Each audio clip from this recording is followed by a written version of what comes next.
what will be the acceleration due to gravity on the surface of moon if its radius is 1/4 the radius of earth and mass is 1/80th? देखो acceleration due to gravity अर्थ पे जो है that is formula क्या है, मास और radius की form में ये, और ये जो वैल्यू है approximately 10 metre per second square आती है, उसी को हम 9.8 मीटर पर सेकंड स्क्वायर बोलते हैं।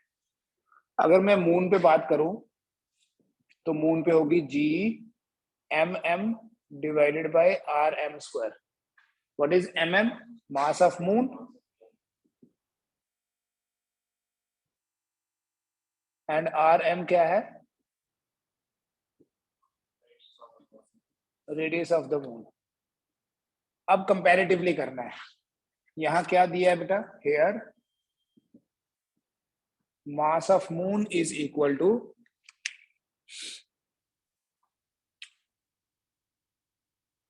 1/80th of the mass of earth, 180 m, and radius of moon is 1/4 of the radius of earth.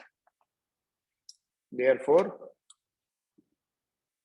Gm आ जाएगा G 1/80m इस m की जगह डिवाइडेड बाय R/4 का स्क्वायर। बेटा ये ऊपर चला जाएगा, बनेगा 16/80 Gm/r स्क्वायर, और ये जो Gm/r स्क्वायर है ये तो Ge है, ये 1/5 हो गया, तो Gm हो गया 1/5 इंटू G, और अप्रोक्सीमेटली हम इसी को लिख लेंगे अगर, so we write 1/5 into 10 that is 2 metre per second square.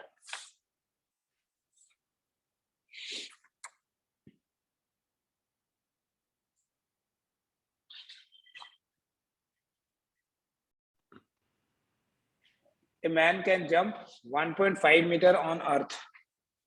Calculate the approximate height he might be able to jump on a planet whose density is 1/4 that of earth and radius is 1/3। देखो अब ये jump में acceleration due to gravity का role कहां से आ गया? जब भी कोई आदमी जंप लगाता है he is doing some work, he does some work। so जो वर्क करता है ना ऑन अर्थ, जो वर्क करता है that is equal to mgh, work energy power में पड़ा हुआ है। जब भी वर्टिकल सेपरेशन होती है किसी बॉडी की अर्थ से तो mgh, राइट। और ऑन सम प्लेनेट अगर उतना ही वर्क करे, मास तो बेटा वही रहेगा जो है, उस प्लेनेट पे g डैश हो जाएगा और h जो है वो h डैश हो जाएगा। हाइट डिफरेंट होगी, अर्थ पे हम जंप करते हैं डिफरेंट हाइट पे, किसी दूसरे प्लेनेट पे डिफरेंट हाइट होगी। So mg dash h dash is equal to mgh, m और m कैंसिल, h डैश कितना, gh divided by g dash. अब क्वेश्चन देख के आपको पता चलेगा क्या करना है। Calculate the approximate height he might be able to jump on a planet whose density is 1/4 that of earth and radius is 1/3 that of earth। देखो आपको पता है कि जो एक्सेलरेशन ड्यू टू ग्रेविटी है डेंसिटी और रेडियस की form में ऐसे होती है, g = 4/3 pi rho G are, ठीक है, और g डैश कितना होगा 4/3 pi rho dash G R dash, earth के लिए प्लेनेट के लिए।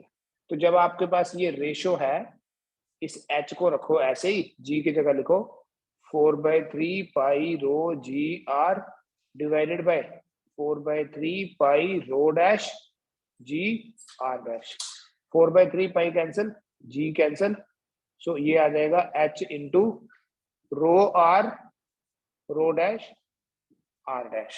सो therefore h dash is equal to h into rho into R तो रहने दीजिए, रो डैश आर डैश कैसे पता करेंगे? देखो यहां दिया हुआ है density is 1/4 of that of earth, मतलब रो डैश दिया 1/4 मींस 1/4, और रेडियस कितना है 1/3 of the radius of earth.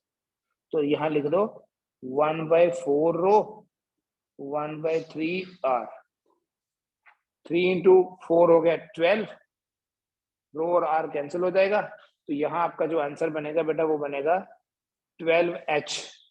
So it is going to be 12 into 1.5 18 metre. ये करेक्ट आंसर है. वहां जो आंसर लिखे उसको करेक्ट कर लीजिए आप.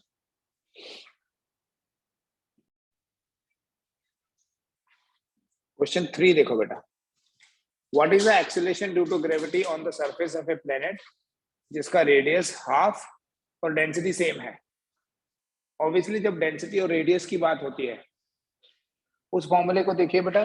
जो एक्सेलरेशन ड्यू टू ग्रेविटी है डेंसिटी और रेडियस की फॉर्म में, दैट इज लाइक दिस.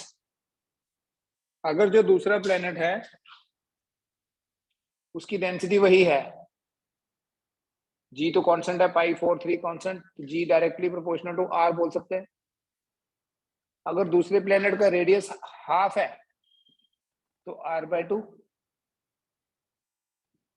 ठीक है, या ऐसे लिख दूं मैं rp, तो gp डिवाइडेड बाय g कितना होगा rp/r, लेकिन rp तो r/2 है, तो gp/g is equal to 1/2. gp equals to g/2. आपका आंसर आएगा 5 मीटर पर सेकंड स्क्वायर, 10/2. ठीक है बेटा. अगर डेंसिटी आपको गिवन है कि डेंसिटी सेम है तो इसका मतलब इसको कांस्टेंट, जी तो कांस्टेंट है, पाई कांस्टेंट है, 4/3 कांस्टेंट है, G directly proportional to R है.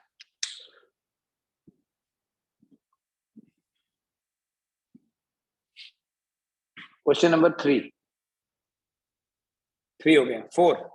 If the radius of earth shrinks by 1.5%. Shrink क्या होता है? श्रिंक्स बाय 1.5% मतलब radius decreases by 1.5%.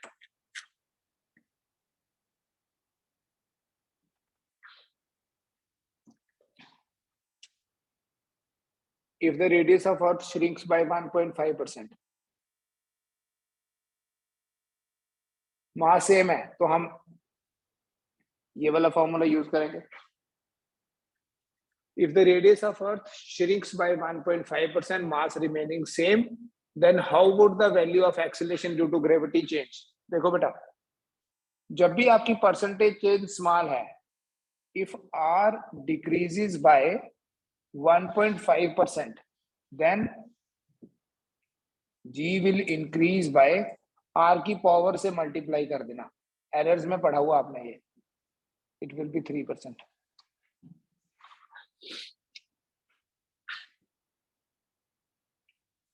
How far above the earth surface does the value of g, this is now question number 5, अर्थ के surface से कितनी ऊपर जाएंगे तो एक्सेलरेशन ड्यू टू ग्रेविटी 16% हो जाएगी of its value.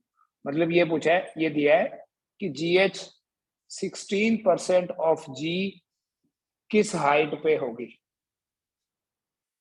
gh equal to 16% of g किस height पे होगी. हमें पता है कि gh, क्वेश्चन में तो ऐसे दिया है, we know gh is equal to g into r over r plus h whole square, क्योंकि 16% तो बड़ी दूर जाके होगी, इसलिए ये फॉर्मूला यूज करोगे, दोनों को इक्वेट कर दो. Therefore g into r over r plus h whole square is equal to 16% of g, that is 16/100 g और g काट दो, इक्वेशन को सॉल्व करो.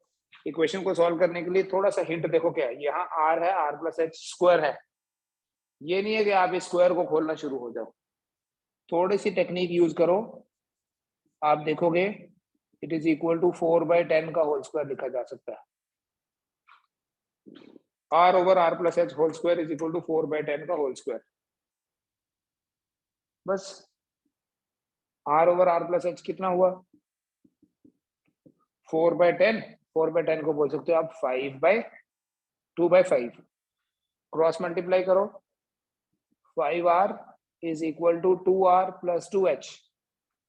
इसको बदलाओ, 3r is equal to 2h, तो h is equal to 3/2r. आप value put कर सकते हो 6400 किलोमीटर. ठीक है, 3200 into 3. So h will be equal to 9600 kilometer.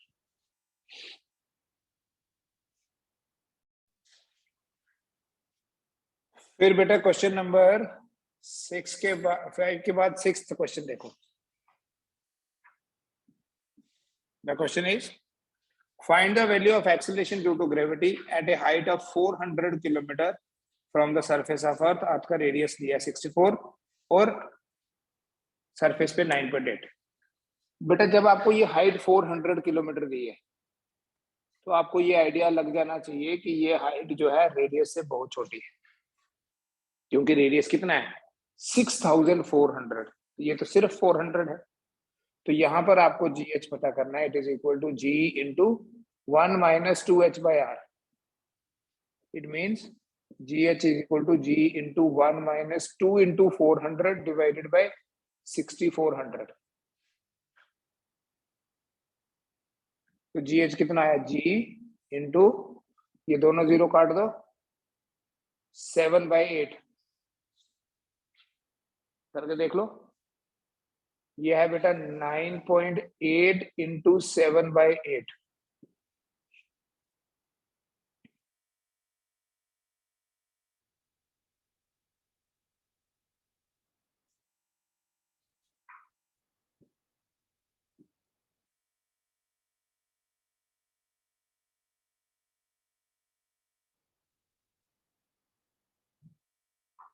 करो जरा कैलकुलेशन. यही आता है कुछ और आता है.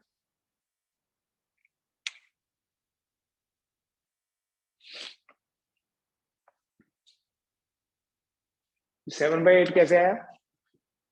G इंटू 1 माइनस 8/64 है तो 1/8 होगा.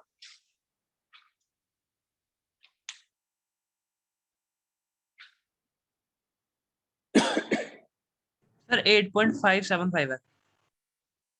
8.575.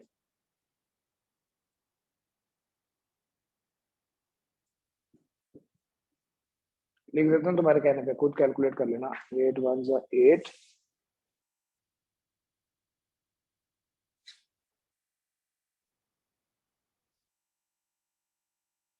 पहले ये इसको चेक कर लो ना, बाद में कर लेंगे.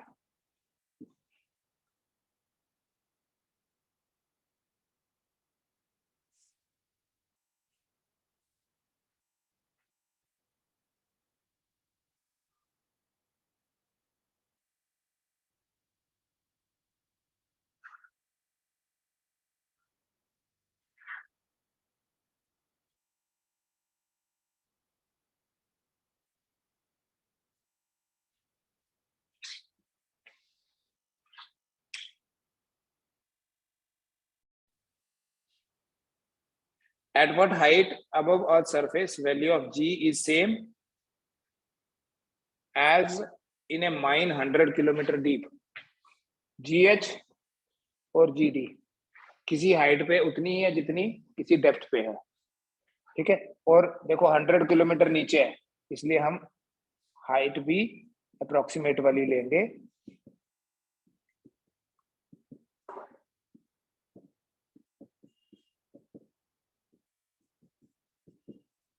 ठीक है. हाइट और डेप्थ दोनों फॉर्मूलाज को इक्वेट कर दो. आपके पास फॉर्मूला बनेगा 2h is equal to d. तो h equal to d/2. So that would be equal to 100 divided by 2, 50 kilometre. Correct कर लेना इसको भी. 8th आप खुद कर सकते हैं मुझे लगता है, फिर मैं 9th कराता हूँ. आप 8th करो पहले.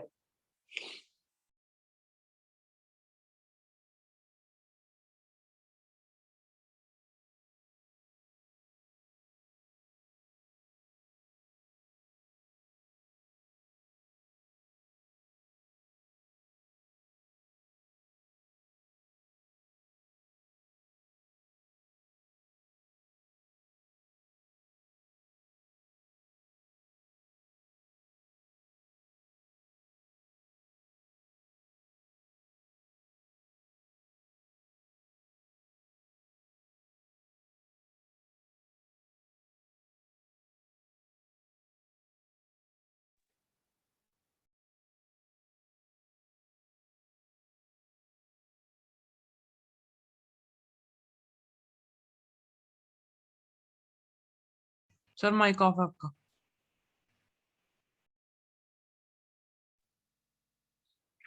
ठीक है, ये बन जाएगा 72 इंटू 4/9, तो answer will be 32 Newton. This is question number 8।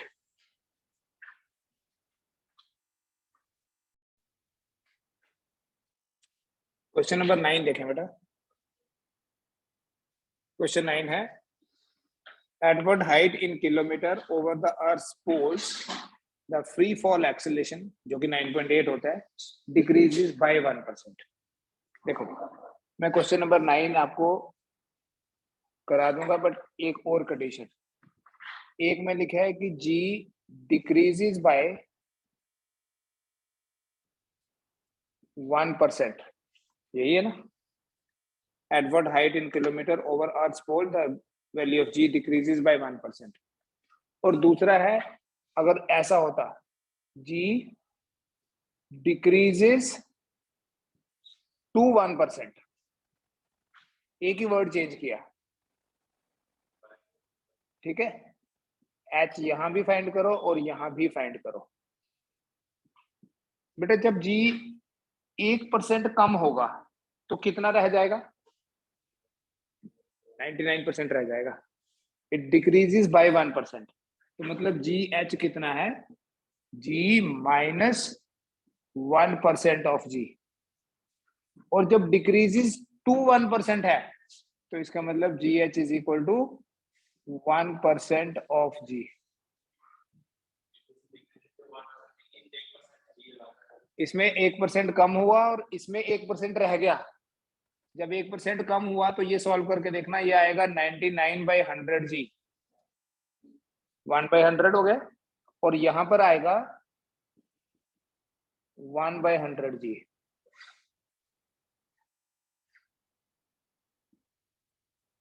ठीक है, तो यहां भी हाइट फाइंड करनी है, वहां भी हाइट फाइंड करनी है। अब देखो, ये जो डिक्रीज है ना, ये बहुत जल्दी हो जाएगा। क्यों? क्योंकि बहुत थोड़ा सा डिक्रीज है, इसलिए ये आपको ध्यान देना है कि जब ये डिक्रीज बहुत जल्दी हो जाएगा तो मैं हाइट का कौन सा फॉर्मूला लगाऊंगा जो स्मॉलर हाइट्स के लिए होता है, और फाइंड कर लूंगा। इट इसको किसका लिख लूंगा? 99/100 जी।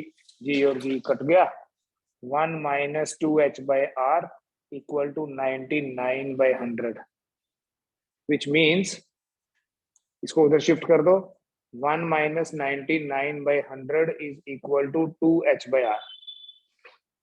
तो 2h/r कितना हुआ? 1/100। आपको किलोमीटर में ही फाइंड करना है, h हो जाएगा r divided by 200, 6400 divided by 200, answer is 32 kilometre. Correct answer ये है। दूसरा वाला करो। तो वो असाइनमेंट में नहीं है, ये मैंने खुद दे दिया आपको। ये चीज इक्वल टू 1/100 जी। अब 1% रह जाएगी, या कितना है?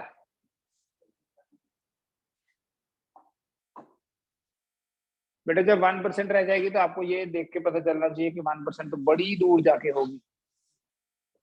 ठीक है, ये तो 1% डिक्रीज हुआ, ये तो बड़ी जल्दी हो गया। जब रह ही 1% जाएगी तो यहाँ पर आप जी एच क्या यूज करोगे? G into R over R plus H whole square.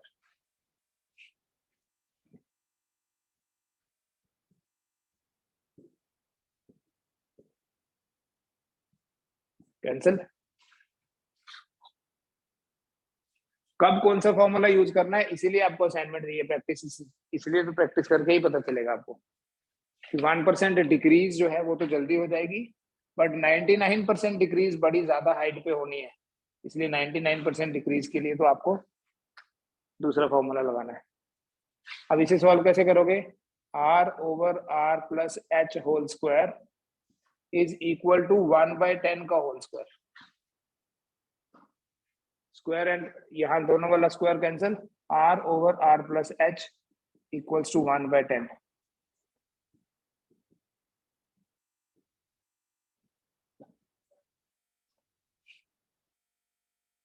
H equals to 9R करके देखो जरा, 9 into 6400 kilometre.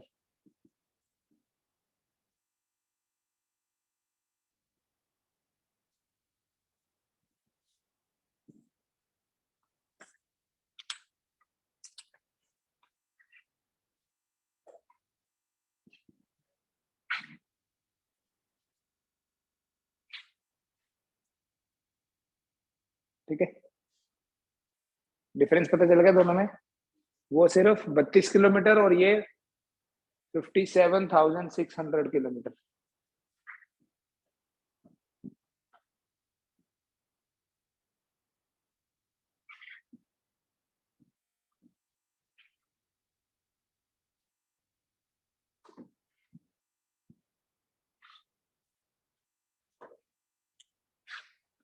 Then we have another question, question number 10. Find the percentage decrease in the weight of a body when taken 16 kilometer below the surface of Earth. Right? What happens to the weight when it is taken to the center of Earth? इतना तो आपको पता है कि जब हम किसी body को अर्थ के सेंटर पे ले जाएंगे तो उसका वेट 0 हो जाएगा, बट 16 किलोमीटर दूर ले जाएंगे तो उसकी वेट में कितनी परसेंटेज चेंज होगी। देखो जनरल करता हूं पहले, वेट ऑन अर्थ W, ठीक है।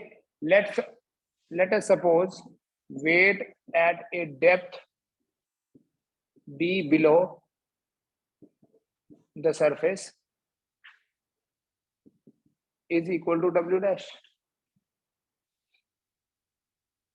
ठीक है। तो चेंज इन वेट कितना हुआ,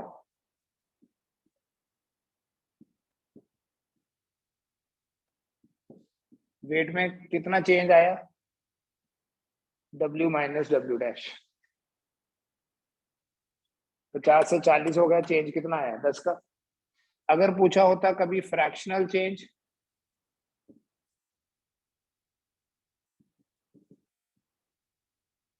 फ्रैक्शनल चेंज इन वेट वो होता W minus W dash divided by W। और अगर परसेंटेज चेंज पूछा है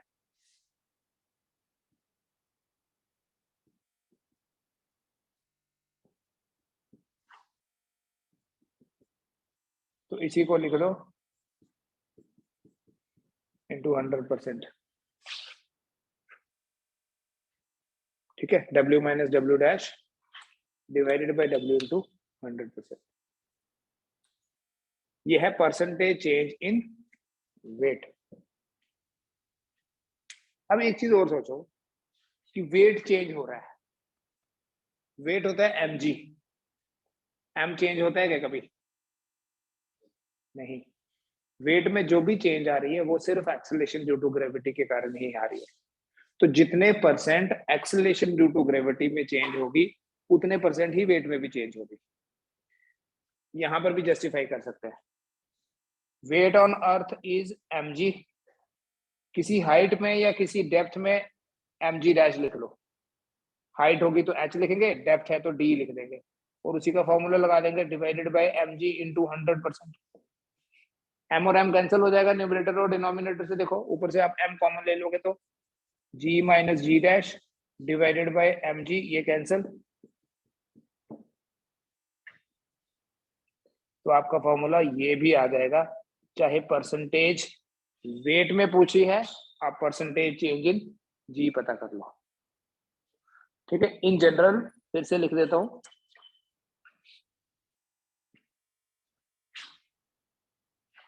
अगर कभी चेंज इन वेट की बात होगी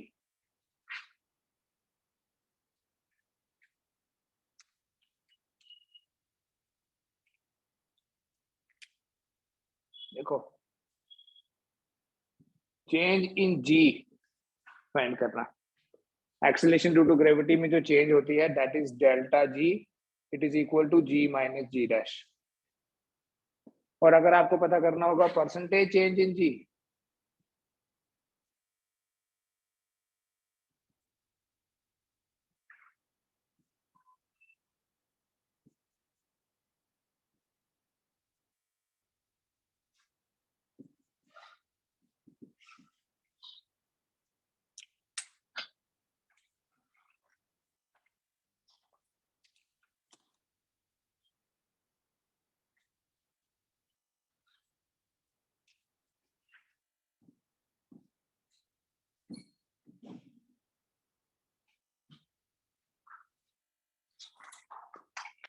देखो बेटा question number 10, find the percentage decrease in the weight of a body when taken 16 kilometer below the surface of earth. GD कितना हुआ? G into 1 minus GD का फॉर्मूला क्या याद है?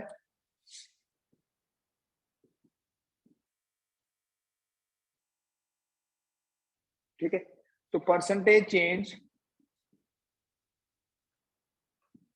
in G is equal to G minus GD divided by G into 100%. So that is equal to G minus GD की जगह ये लिख दो, जो भी एक्सेलरेशन ड्यू टू ग्रेविटी में चेंज है वो एक्चुअली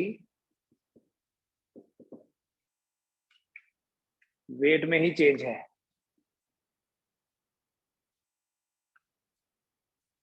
जी और जी न्यूमरेटर डिनोमिनेटर से कैंसिल हो जाएगा ऐसे,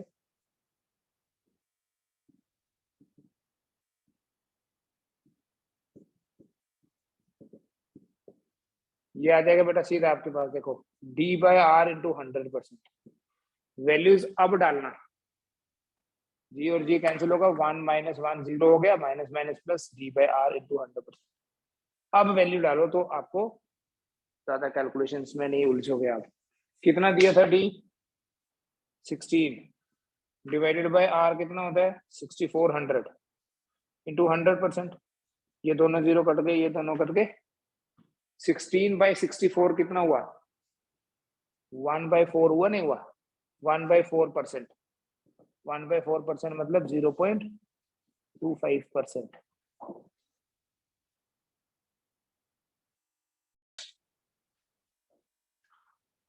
ठीक है, फिर बाकी एमसीक्यूज कर लीजिए, कोई भी प्रॉब्लम होगी तो कल बताओ, अगर अभी है तो अभी बता सकते हो।